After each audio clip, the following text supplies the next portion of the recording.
Welcome to Average Dudes Slow Pitch.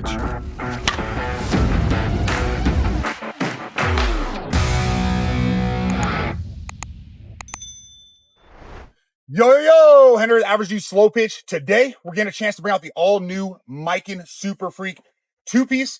This one's a 13-inch barrel. Like I said, two-piece model. It's a Super Max, so that's going to be the full-outs end load. And today, we're swinging a 27. Just from kind of holding dry swing, it feels true to a 27, but it's also with that 13-inch barrel. You can definitely feel the end load. So we'll see what Junior thinks about it. It's going to be me and him swinging it today. I know you probably haven't seen Junior in a while, but hey, he's back, and we're back out at Fort Bliss as well, which these fences, I believe we measure them, are just over 300 feet. You can tell somehow they've destroyed the turf out here. So we're 7-ish, 6, 7, I don't know, feet back. So it is what it is. It's about 305, 310, somewhere around there on the fences. And this breeze is basically blowing directly to the left. So maybe a little extra carry, holding the ball up to the left. But regardless, we'll get his 52s mine, then his Proton's mine, wrap it up, and get that final compression. All right, let's see what the all-new SuperFreak is starting at. Let it set at 0.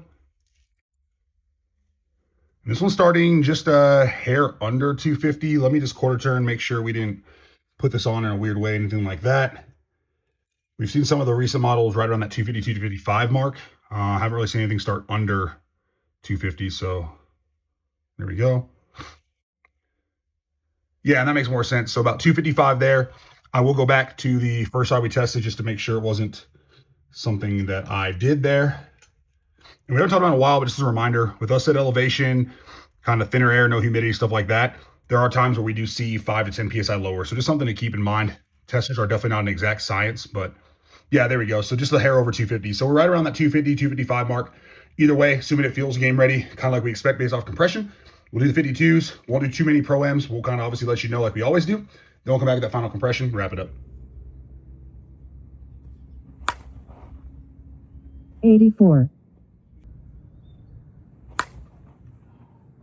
85.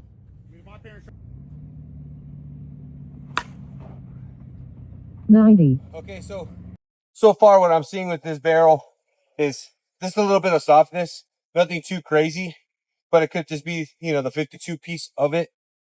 Very big sweet spot, feels very true to size. Definitely feel that 1 ounce end load and that 27 ounce sticker weight. It feels true to what it's advertised as. But what I am finding is the sweet spot's very, very big. If you're into the 13-inch barrels with a very heavy end load, by all means, this is definitely a good option. It hits the 52s pretty well. It's very consistent. But again, you know, when it comes to this type, I'm more of a 26 guy. If you want to try to buy a heavier option or a lighter option, I don't think that's necessary.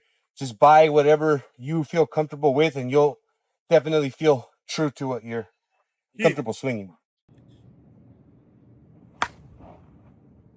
82. That's going to wrap it up for the 52 piece of this bat. Again, very big sweet spot, little softer feel. Could be the 52s, could be the way this barrel is designed. But, I mean, I think that it's a very good option if you want to swing some 52s. Again, sticker weights and feels feel very true to the way they're advertised to size. Sticker does say 27, feels like 1. Definitely feels like a 1 ounce end load 27. We're going to move on to the Pro-Ams and see what we got. All right, we saw Junior's 52s. He did note the little extra weight in that end load. He said it came off good, lots of forgiveness, a little on the softer feel side, which just makes sense for 52s. Get mine now, we'll move to Pro-Ams. 90. Don't miss it. Man, that felt pretty good. Like I said, a little bit of softer feel, a little hard to tell exactly where I caught that one. Obviously, my first swing there, but I carried really well and still got in the 90s. 93. It's coming off nice. That one to me felt like worse contact based on the feedback, but I'm guessing it was a little lower of sweet spot, and that allows it to stay stiffer, which for we've talked about it before, 52s compress a little bit more and allows them to carry it. It obviously came off good. 96. There we go. Yeah, that one felt like the sweet spot. You definitely get a little bit more of that compressed barrel trampoline type feel, which makes them 52s, but I mean, it came off just fine. 98. Boom. All right. There's the Miken SuperFreak with 52s. Saw Junior swings. You saw mine. Again, I mean, it's got a ton of forgiveness. You can hit up and down this barrel. You get pretty darn good performance and carry. Definitely a viable option with 52s. By no means like an elite option, but by no means would I suggest you don't use it with 52s. You just got to get a little bit used to the feedback piece. And honestly, what's almost nice about it is to get that top end performance, you catch your high sweet spot or low. So you almost get two sweet spots with the 52s type of thing. And then you still get good carry and whatnot off the sweet spot. Still more that trampoline. But we'll go now, let Junior get his Pro-Ms. Then I'll come back up and get my Pro-Ms. 84.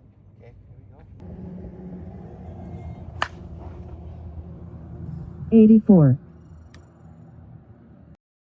Okay, so far what I'm seeing with this bat has a very big sweet spot. I think it's going to take a couple of swings to open up. Granted, these are my first swings. Took a couple of Pro-Ms. We're probably about maybe 40 swings all in, Pro-Ms and 52s combined.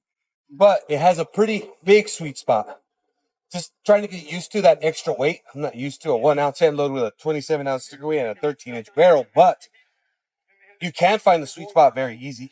It's very consistent, no dead spots. I'm rotating the bat every swing. The numbers and the velos have been very consistent.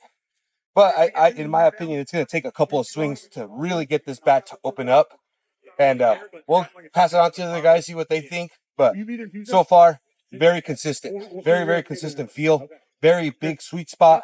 Pretty good carry, even though the velos are kind of low. We're still carrying the ball of the fence pretty well. But it's a good bat. So far, going to continue taking a couple swings, finish out the Pro portion, pass it off to Hendo and see what we got. 91.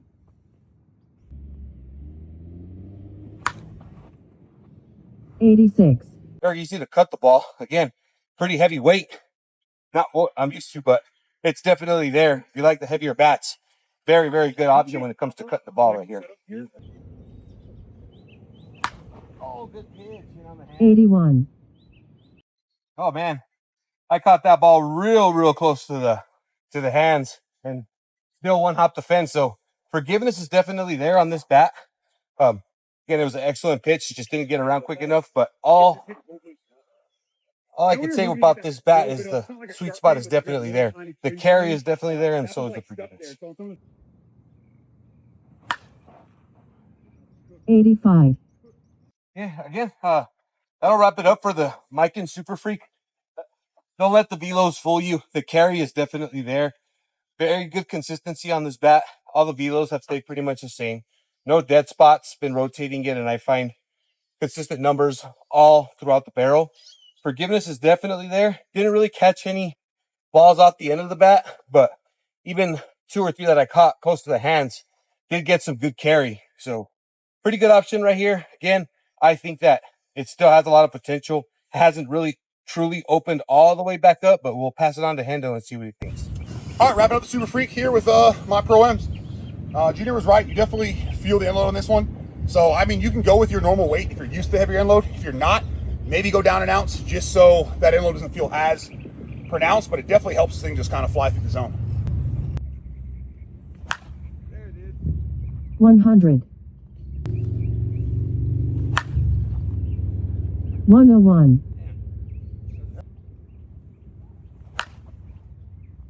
97. That one I definitely caught just a little bit too high. Definitely got the stiffer feel. Kind of pulled off the swing a little bit. Pitch looked like it was going to start moving back in. That little bit of breeze is moving it just a little, but there's that forgiveness. I mean, you definitely get a little bit of a stiffer feel to let you know you miss the sweet spot. But I mean, it came off good, and it's got good feedback and a good sound for sure. 93. Man, that pitch was way up there. Decided to go after it. That one just put the sweet spot on knowing where it was at, and tons of carry there. 105. Oh, yeah. When you catch the sweet spot, though, you get that mix of crisp, a little bit of that trampoline, and the ball just jumps off. 95. Man, just low a sweet spot, carried good. Good feedback to let me know where I caught it without sting, just a little bit of stiffness. But there's our Miken SuperFreak. Again, 13-inch Super Max. That's that 1 ounce end load, swinging a 27. All in all, I mean, just like Junior mentioned, really good forgiveness feedback on this one. The no kidding sweet spot, I think, is a little bit small. We'll see where it's testing at, but it is kind of centered up. You definitely feel that extra end load. But even when you're not on that no kidding sweet spot, you're getting consistent speeds, consistent performance, good carry. So definitely a good option, especially for somebody who maybe don't get to take a lot of BP, maybe a lower level guy who you're still working on getting locked into that sweet spot all the time, and you want to avoid a bat where it's basically sweet spot or bust on performance. Gives you a lot of that as well. So I think we'll see this one ranked pretty well in the forgiveness department on the rankings, AverageDudesSlowpitch.com. But either way, we'll get it back now, test things, see where it's at, and wrap it up. All right, let's check the final compression here on our Miken SuperFreak. This one's sitting about 245. Yeah, about 245, just over that 240 mark. Let me go ahead and quarter turn and see. This is one of those, I think, again, it started a little bit lower. Definitely didn't need swings. I think the longer barrel allowed it to really just have that kind of trampoline and kind of crispness from the start. And he had 250 on this side. So 240 to 250, or 245 to 250. However, as I mentioned before, us being slightly higher elevation, thinner air, I've seen at times anywhere from 5 to 15 PSI difference when I go down to like Florida, Georgia, things like that. So just something to keep in mind. But either way, if you pick one of these up, nice part is really doesn't need a lot of swings. The end load really helps through the zone, gives you tons and tons of forgiveness here on this one. Guys really liked it, as you kind of saw out there as well. Really good carry, forgiveness, and feedback, even for being a 13-inch barrel. I know sometimes on those slightly longer barrels, you lose some of that feedback piece on there. But either way, if you decide you want to grab one of these, they are available, smashthesports.com and headbangersports.com, discount code ADS. If you want to check out the rankings are live on AverageDudesSlowpitch.com. Either way, thanks for tuning in. Hopefully you enjoyed it. Have a great day. Thank you for watching Average Dudes Slow Pitch. Remember to like, share, subscribe for more content.